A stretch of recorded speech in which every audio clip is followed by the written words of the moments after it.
Fellas, you know Degree Cool Rush deodorant, right? Well, last year they changed the formula, and guys were mad about it. One dude even started a petition. So guess what? Degree heard us, admitted they messed up, and brought the original Cool Rush scent back exactly how it was. And it's in Walmart, Target, and other stores now for under $4. So grab some and remember why its cool, crisp, and fresh scent made it the #1 men's antiperspirant for the last decade. Degree Cool Rush is back, and it smells like victory for all of us. Parents of tweens, if you're familiar with far-off drop-offs... Dad, stop, right here. Or get DMs about what's for dinner, you may be experiencing tween milestones. For your son or daughter, these can start at age 9. HPV vaccination, a type of cancer prevention against certain HPV-related cancers, can start then too. For most, HPV clears on its own. But for those who don't clear the virus, it can cause certain cancers later in life. Embrace this phase. Help protect them in the next. Ask their doctor today about HPV vaccination. Brought to you by Merck. Salut à toutes, salut à tous. La deuxième étape du Tour de Romandie aujourd'hui. Une étape longue de 157 km. Une boucle de la Grande Béroche à la Grande Béroche. Une étape avec donc un final plat qui devrait convenir aux sprinteurs. Mais avant ça, il y aura quand même pas mal d'ascensions à se coltiner. Pas sûr que tous les sprinteurs soient quand même là à l'arrivée. On a notamment un départ très dur. Hier, on avait 2 premiers kilomètres à 10%. Mais aujourd'hui, on a les 15 premiers kilomètres qui sont en montée à autour de 7,7% de moyenne. Donc voilà, ceux qui sont pas en forme là ou qui ont les jambes un petit peu froides, ça risque d'être compliqué dans cette première ascension, le col de la Tourne. Ensuite, on aura une descente, puis l'ascension de Mauborget, 10 km à 5,4% avant une longue redescente et un passage dans la vallée. Et puis ensuite, on aura 2 nouvelles ascensions. Les Grattes, 6 km à 6%. Et on repassera le Chaumont comme hier, cette côte de 3,2 km à 11,4% de moyenne.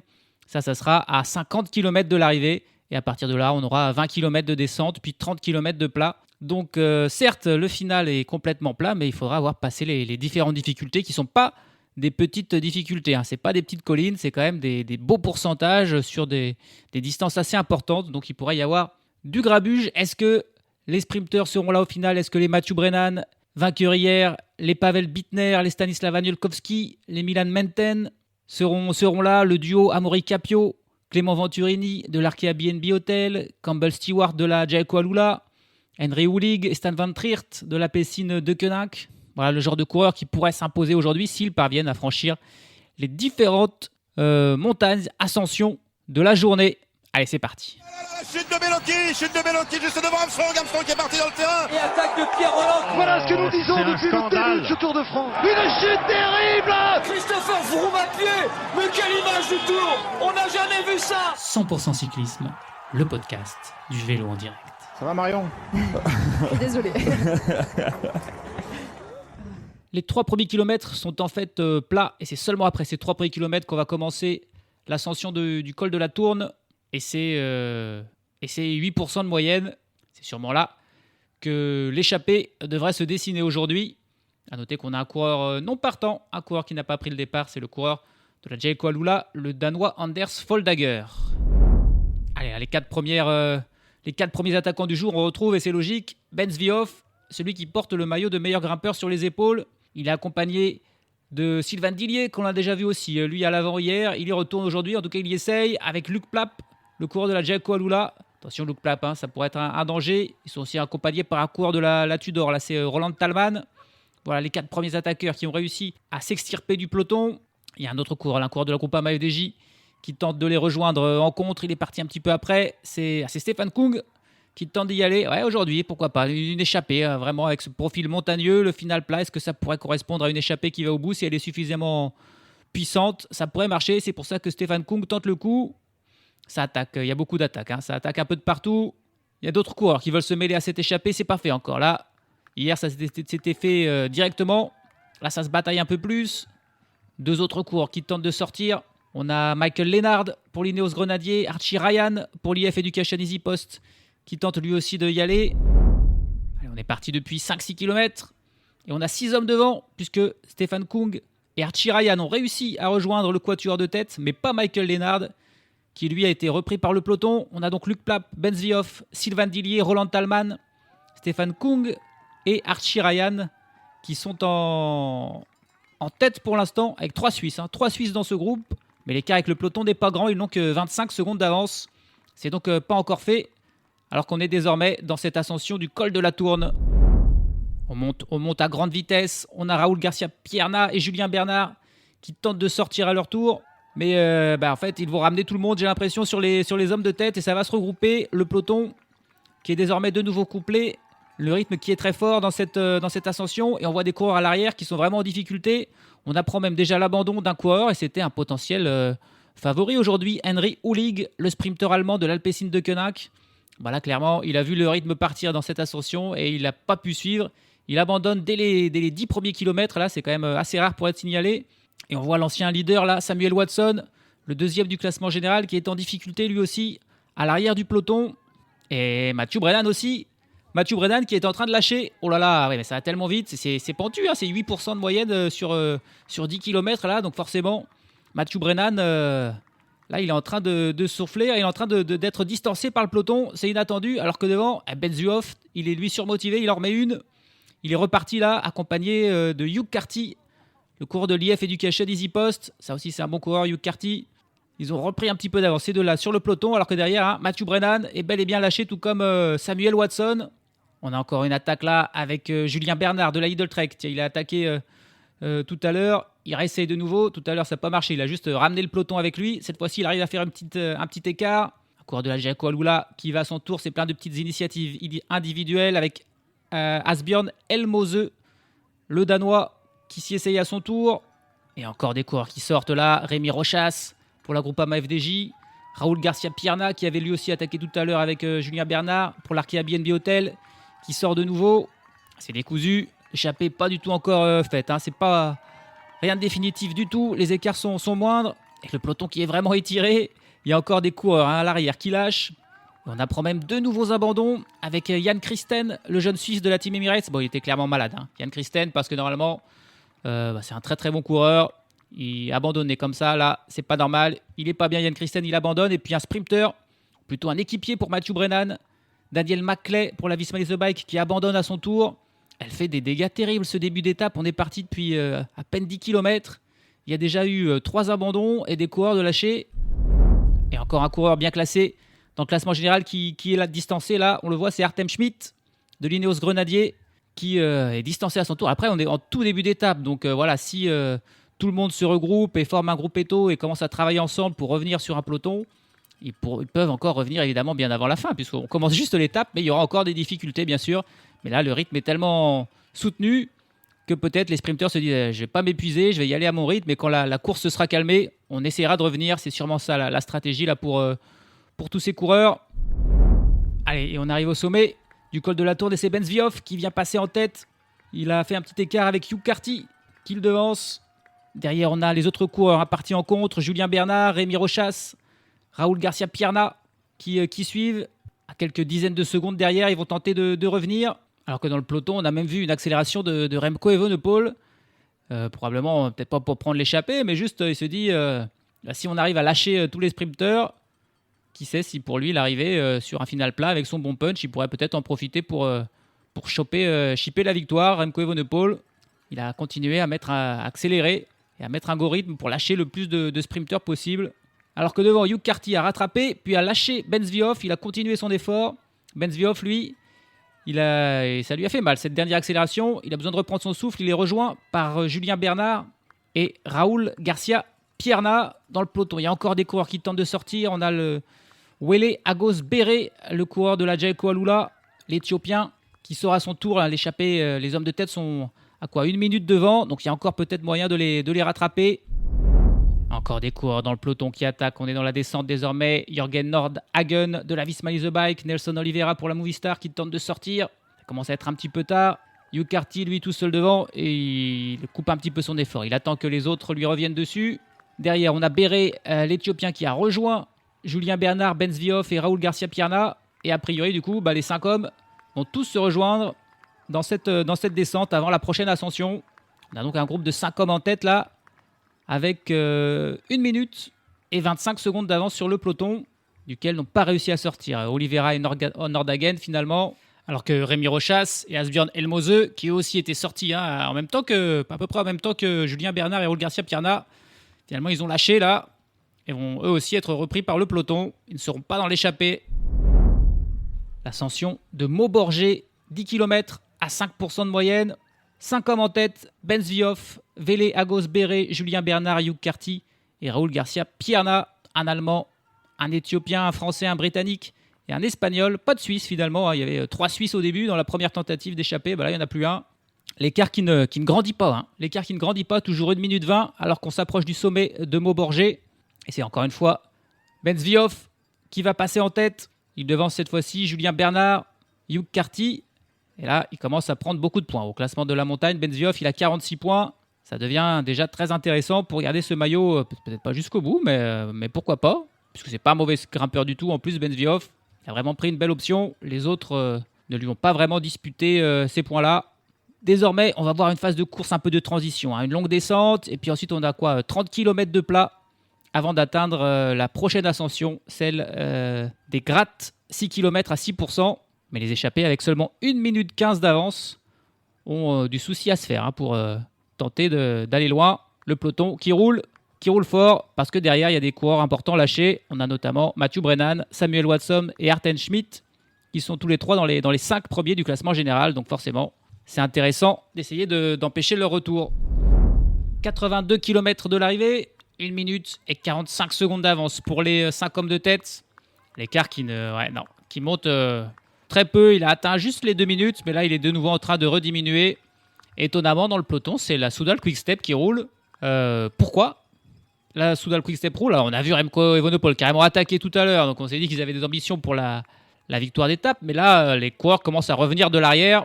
On a vu Samuel Watson qui est revenu dans le peloton, et je crois que Matthew Brennan est aussi de retour dans le peloton, donc ça, c'est pas très logique que ce soit la Soudal Quick-Step qui roule, ce serait plus à la Visma Lease the Bike.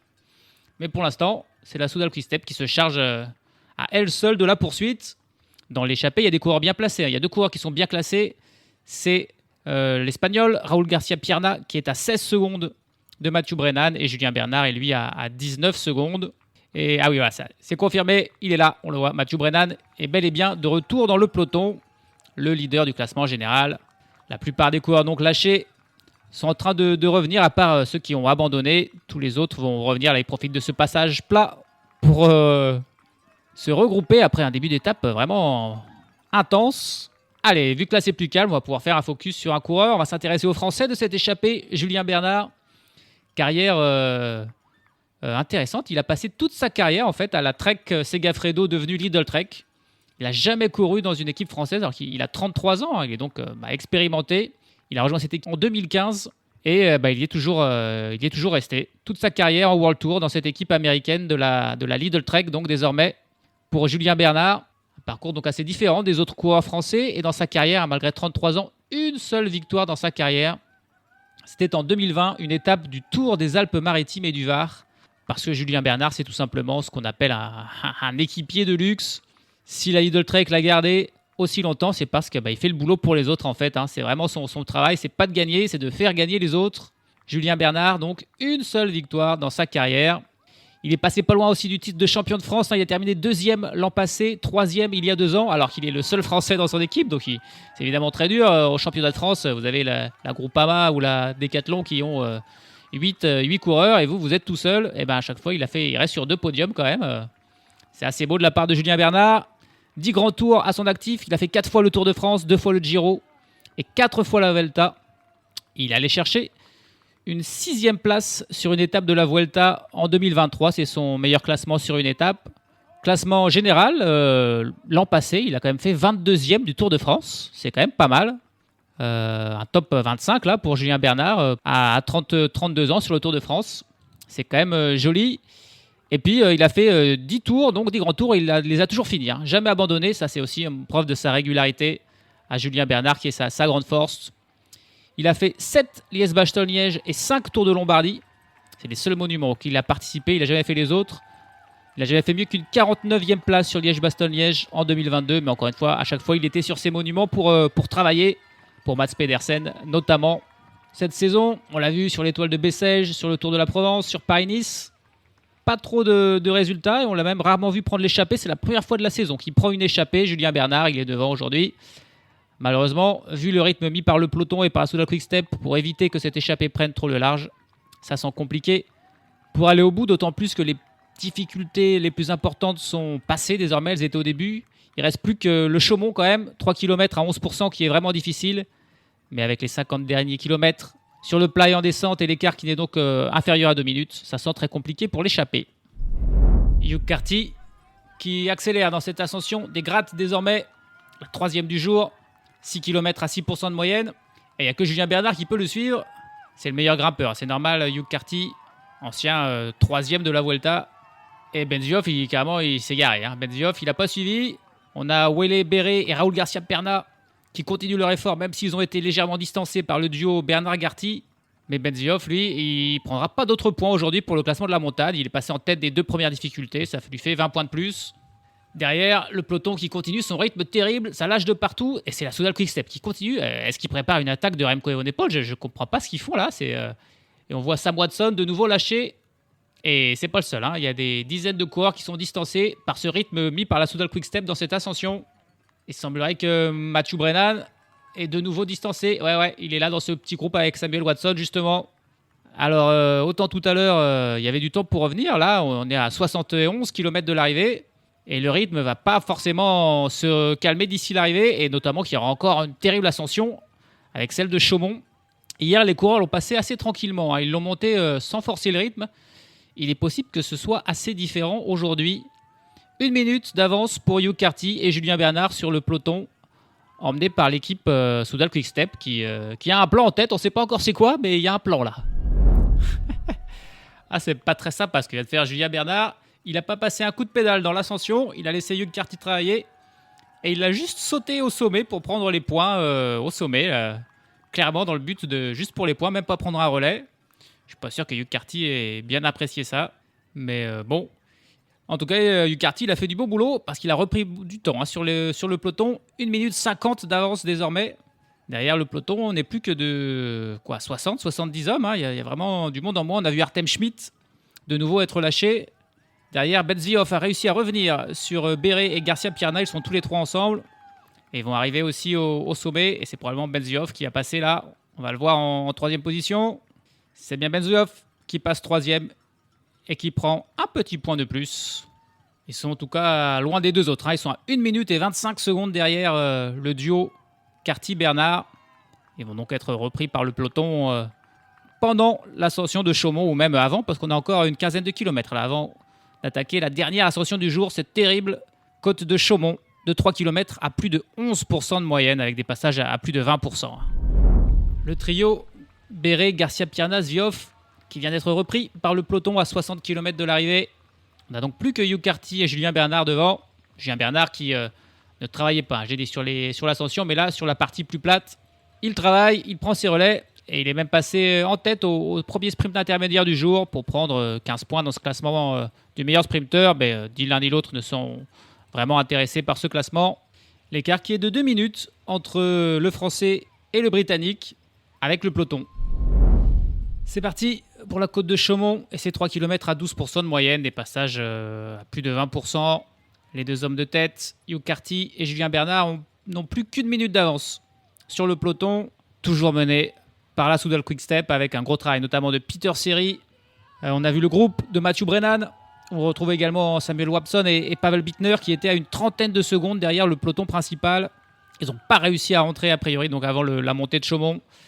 Et là, vu que la montée de Chaumont, on le sent, va se faire à un rythme terrible.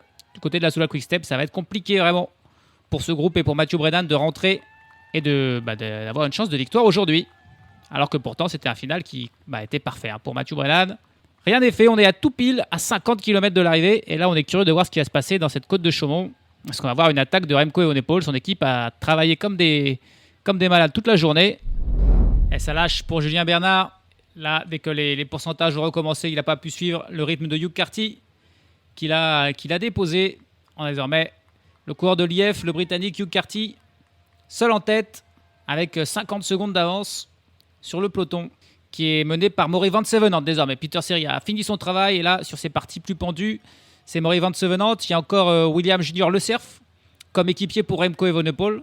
Et après, ce sera tout. Et donc voilà. Il a 3 km en gros pour attaquer dans cette ascension très très pentue. Le peloton qui est de plus en plus réduit. On a vu Benoît Cosnefroy être lâché. Alors Benoît Cosnefroy, c'est sa course de reprise, on le rappelle, donc c'est un peu normal qu'il soit distancé, sinon il aurait sûrement pu suivre quand même. Mais là, il n'y a plus qu'une quarantaine de personnes dans le peloton. On voit les favoris, Carlos Rodriguez et Joao Almeida, qui sont juste à côté de Remco Evenepoel. C'est désormais William Junior Le Cerf, son dernier équipier, qui fait le rythme et qu'ils reprennent Julien Bernard.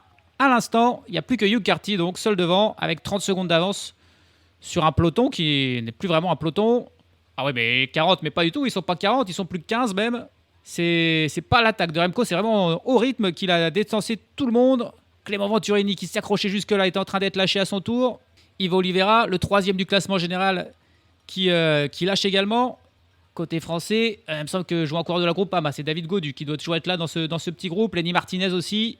Mais en effet, là, il y a vraiment plus grand monde. Et désormais, c'est assez étonnant. C'est Jevine qui a pris la tête de ce groupe des favoris. Remco Evenepoel n'a plus d'équipier. William Le Cerf a fini son travail, mais il n'a pas attaqué. C'est Jevine qui désormais roule avec Almeida dans sa roue. Est-ce que Remco s'est un petit peu surestimé ou est-ce que c'était simplement le plan de rouler pour éviter éliminer tous les sprinteurs et terminer avec un petit groupe comme ça pour aller chercher l'étape au sprint? Hugh Carty, lui, arrive au sommet. Il a 20 secondes d'avance et il devrait passer en tête et prendre les 10 points au sommet tout de même. Pour la victoire d'étape, ça va bien sûr être compliqué, mais au moins il sera dans le groupe ensuite. S'il est repris, il sera dans le groupe des favoris. Désormais, c'est une longue descente. On le rappelle, 20 km de descente pour reprendre des forces, puis 30 km de plat. Donc on va aller très rapidement désormais à l'arrivée.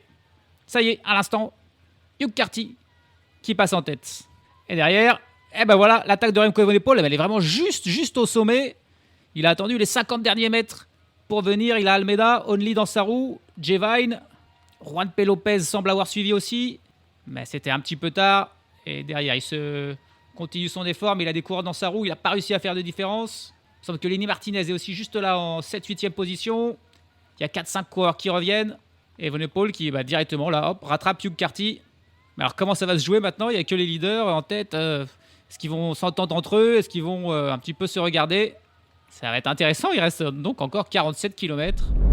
Alors du coup, on a un groupe d'une quinzaine de coureurs avec les favoris dont vient de s'extirper Juan P. Lopez. Il a attaqué Juan P. Lopez dans une partie un petit peu plus plate de cette descente. Il a été suivi par Jevine, il me semble, les deux coureurs qui ont pris un petit peu d'avance. Remco Evenepoel, il a tenté de forcer la décision dans la descente, mais tout le monde l'a suivi. Et là, par contre, Juan P. Lopez, personne n'a suivi, à part Jevine. Ils ont pris quelques centaines de mètres d'avance. Donc sur ce groupe, on retrouve Carlos Rodriguez, Joao Almeida, Remco Evenepoel, Eddie Dunbar, Julien Bernard et Hugh Carty se sont tous les deux accrochés. A priori, ils sont là avec Lenny Martinez, avec Oscar Only, Harold Terrada, Lorenzo Fortunato pour l'Astana. On a aussi Lennart Van Etvelt. Il y a encore quelques autres coureurs. J'ai pas vu si David Gaudu, qui était là tout à l'heure, est encore là. La descente est terminée et sur le plat, Jevine et Juan Pedro Lopez ont été repris là par le groupe Evenepoel. On a donc une vingtaine de coureurs à l'avant. Et il n'y a pas de David Gaudu, il y a bien un coureur de la Groupama FDJ, mais c'est Rémi Rochas qui est là pour la Groupama. Côté français, il n'y a pas non plus d'Aurélien Paré-Peintre ni de Julien Bernard qui sont finalement dans un second groupe en compagnie de David Gaudu qui est à peu près 1 minute 20 derrière ce groupe Evenepoel. Par contre, on a bien Lenny Martinez, on a donc Rémi Rochas et on a aussi le jeune Mathis Rondel, le leader de la Tudor qui est là. Ça, c'est une bonne surprise. Et on a également Alex Baudin, l'équipier de Hugh Carty pour l'AIF qui est là. Donc ça fait quand même pas mal de Français avec les favoris qui sont tous là. Rodriguez, Almeida, Evenepoel. Mais pas Alexander Vlasov finalement, a priori. Non, Vlasov, il est pas là. Alors que là, on a une attaque dans ce groupe d'Alex Baudin justement. Tiens, j'en parlais, il est sorti. On est à 30 km de l'arrivée, c'est long. Comment faire pour les coureurs qui ne sont pas les meilleurs sprinteurs dans ce groupe? Tenter de sortir en solitaire ou à 2 ou 3. Il est sorti là, Alex Baudin. C'est à son tour d'essayer. Après Juan P. Lopez et Jevine, c'est Alex Baudin qui y va. Il y a 2 coureurs qui tentent de le suivre. C'est encore Juan P. Lopez qui sort en compagnie de William Junior Le Cerf. Et encore 2 autres coureurs qui sortent. Ça attaque un peu de partout. Là, vraiment, il n'y a plus d'équipiers. C'est très, très compliqué. Je sens que ça va être comme ça jusqu'à la fin. Des coureurs qui attaquent, puis ça revient, puis ça se regarde.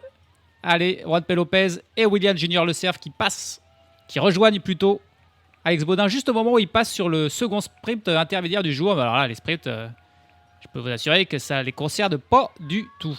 Derrière, c'est le duo Lorenzo Fortunato et Lennart Van Etvelt qui est sorti du groupe Evenepoel pour tenter de rejoindre les 3 de devant, faire un groupe de 5.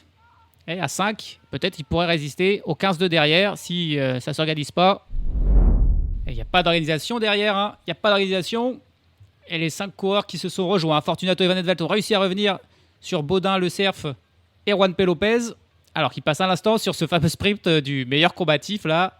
C'est Juan P. Lopez qui est passé en tête. Ce sera le plus coureur, le plus combatif ou plus agressif du jour. Je ne sais plus comment ils le disent. Mais surtout, l'écart qui d'un seul coup a augmenté. 45 secondes entre ces 5-là et les hommes de derrière. Parmi ces coureurs, il y a quelques noms que je n'ai pas cités. Il y a Javier Romo qui est là pour la Movistar. On a aussi Christian Rodriguez, le leader de l'Arkea BNB Hotel, qui est là, avec Eddie Dunbar pour la Jayco Alula. La victoire qui devrait se jouer parmi les 5 hommes de devant. Ils ont passé la minute, 1 minute et 7 secondes d'avance.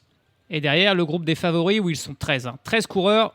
On va refaire la liste. Et ça ne s'entend pas. Clairement, il n'y a que des équipes individuelles. Il n'y a que la Team Emirates avec Joao Almeida et Jevide qui a 2 coureurs.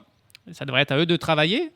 Parce qu'il faut faire attention quand même à ne pas donner non plus trop de secondes en vue du classement général et de la victoire finale. Et des coureurs comme Van Etvelt ou comme Juan P. Lopez.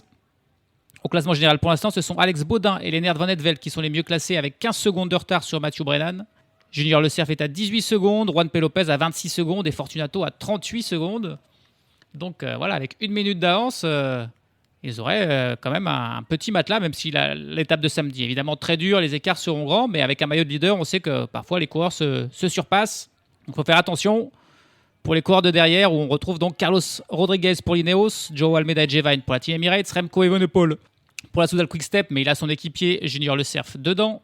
Eddie Dunbar pour la Jayco Alula, Javier Romo pour la Movistar, Hugh Carty est toujours là pour l'IF et lui aussi il a un équipier devant en la personne d'Alex Baudin.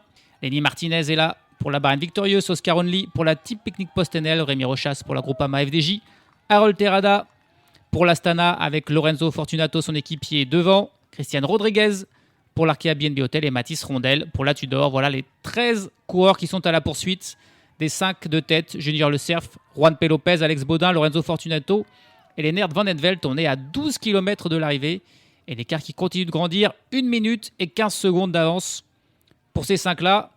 Désormais, le favori, c'est Lennart Van Etvelt. C'est a priori lui le meilleur sprinter des 5. Donc s'il ne se regarde pas, s'il continue à travailler et que derrière ça ne s'organise pas mieux, ça va être non seulement la victoire d'étape pour un de ces 5, mais aussi du temps de repris au classement général. Avec un maillot de leader aussi qui se joue. 3 km de l'arrivée, les 5 hommes de tête qui sont toujours ensemble, mais probablement que la mésentente va commencer à venir là. On se méfie forcément de Van Etvelt qui semble être le meilleur sprinter des 5. Il y a une belle victoire World Tour à gagner pour ces 5-là. Ils sont tranquilles, ils ont 1 minute 15 d'avance sur le groupe des favoris. Pour l'instant, c'est Fortunato qui est en tête de ce groupe avec Le Cerf dans sa roue. Van Etvelt en 3e position, Baudin 4e, Juan P. Lopez ferme la marche.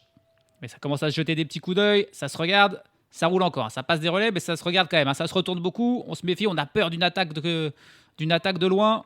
Après, il ne faut pas qu'ils se relèvent trop non plus. Ils ont de l'avance, ça serait dommage de perdre de la minute qu'ils ont là. En vue du classement général, il y a la victoire d'étape, mais il faut aussi penser classement général et peut-être victoire finale. Même si ça paraît compliqué, avec encore une grosse étape de montagne, il y a un chrono où aucun d'eux n'est vraiment un spécialiste. Mais là, clairement, ça s'entend plus. On se jauge. On joue sur les nerfs alors qu'ils approchent de la flamme rouge. Et c'est Fortunato là qui a lancé une attaque juste à la flamme rouge. Et du coup, derrière, est-ce qu'ils vont travailler? Lennart Van Etvelt qui se retourne.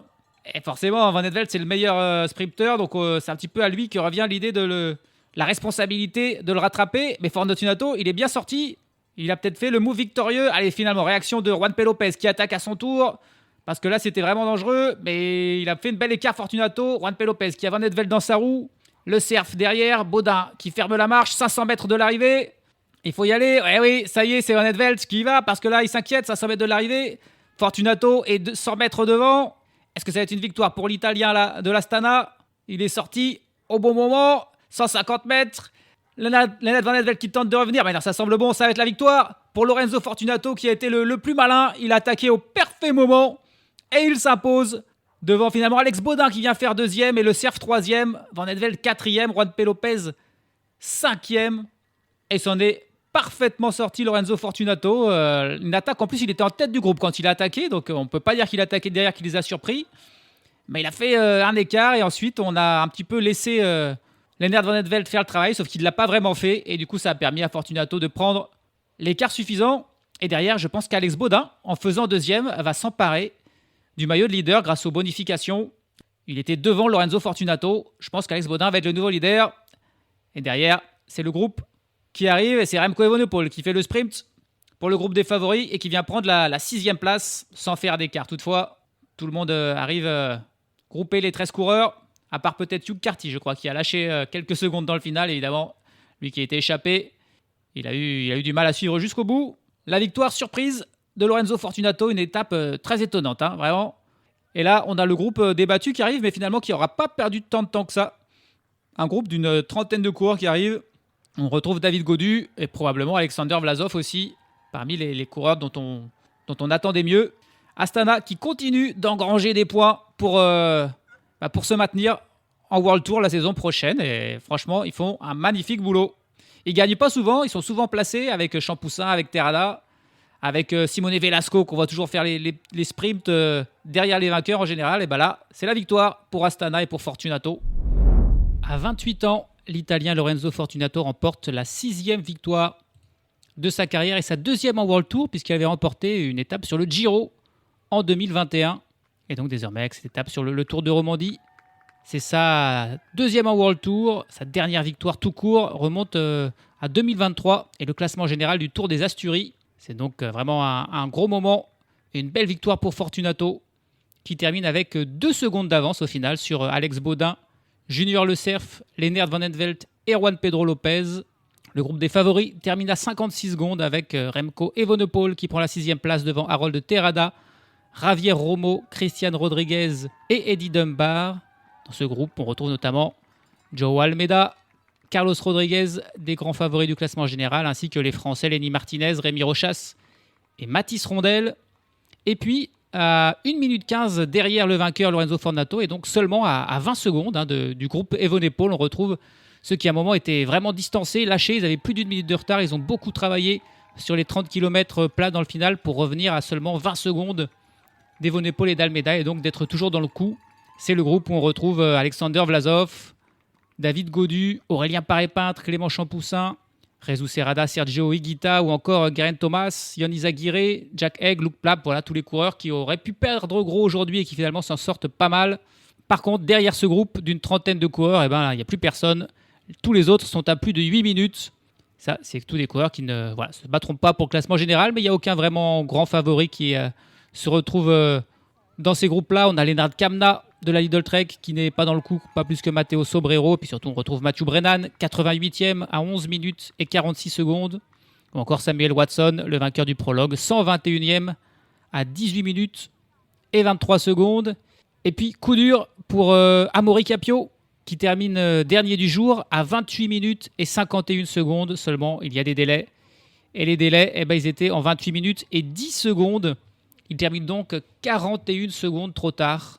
Et à moins d'un repêchage, devrait être disqualifié le sprinter de l'Arkea BNB Hotel qui s'est démené pour rien. Il a terminé 10 minutes après tout le monde, après l'avant-dernier, Johan Prasch Petersen de l'Alpecin de Koenig qui termine 124e. Et avant-dernier, Amaury Capio termine dernier, mais a priori hors délai et va donc être disqualifié. Il n'est pas le seul qui ne reprendra pas la course demain parce qu'il y a eu pas mal d'abandons aujourd'hui. Outre ceux que j'ai annoncés en cours de course, Henry Hulig, Daniel Maclay et Jan Christen. On a aussi Artem Schmidt qui a fait 3e hier et qui aujourd'hui abandonne. On a Stan Van Triert de l'Alpecin de Koenig. On a Jonas Koch de la Red Bull Bora Hansgrohe. Lukas Nerurkar de l'IF Education Easy Post. Stanislav Aniolkowski de la Cofidis et Arthur Klickers de la Tudor Pro Cycling Team. Quasiment que des sprinteurs. Que des sprinteurs qui ont aujourd'hui n'ont pas pu suivre, ont été lâchés et n'ont jamais revu le haut de la course et abandonnent. Ils ne sont plus que 124 coureurs désormais en course alors qu'ils étaient 140 au départ. Bien sûr, le classement général est complètement chamboulé et c'est Alex Baudin qui est désormais leader. D'ailleurs, on retrouve aux 5 premières places les 5 coureurs de l'échappée victorieuse du jour. Alex Baudin compte 5 secondes d'avance sur Junior Le Cerf et 6 sur Lennart Van Etvelt. Lorenzo Fortunato et Juan Pedro Lopez sont derrière à 17 secondes. Désormais, le 6e, c'est Remco Evenepoel, 6e donc à 52 secondes. Il a 1 seconde d'avance sur Jevine et Almeida. Lenny Martinez est désormais 9e à 56 secondes, dans le même temps qu'Harold Terrada, 10e. Carlos Rodriguez est 14e à 1,03. Alexander Vlasov a donc perdu du temps, il est 21e à 1,14. David Gaudu est encore loin, 37e à 1,25. Le classement par points, cette fois-ci c'est toujours Mathieu Brennan qui est leader avec 2 petits points d'avance sur Lorenzo Fortunato et 7 sur Alex Baudin, 3e désormais de ce classement. Du côté de la montagne, Benziov qui a pris pas mal de points aujourd'hui est toujours largement leader devant Hugh Carty, désormais second, et Gerben Kuipers. Et puis Alex Baudin, du haut de ses 23 ans, prend également le maillot de meilleur jeune devant Junior Le Cerf et Lennert Van Edvelt. Étape très intéressante, très indécise aujourd'hui, vraiment du suspense total. C'était passionnant et demain, ça risque d'être un petit peu similaire avec un profil tout aussi vallonné. Alors des ascensions un petit peu moins compliquées. On a 3 cols de 3e catégorie et un seul col de 2e catégorie. Un col très long de 14 km mais de seulement 3,5% de moyenne. Par contre, on a les 3 derniers kilomètres en montée et donc un final pour Puncher qui promet et qui nous donnera encore une course très indécise, même s'il n'y aura pas un départ comme aujourd'hui avec 15 premiers kilomètres à 7%, ce sera vallonné mais quand même plutôt plat. On verra ce qui se passera demain sur la 3e étape de ce Tour de Romandie qui est loin, très loin d'avoir donné son verdict pour l'instant. Salut à tous, salut à toutes.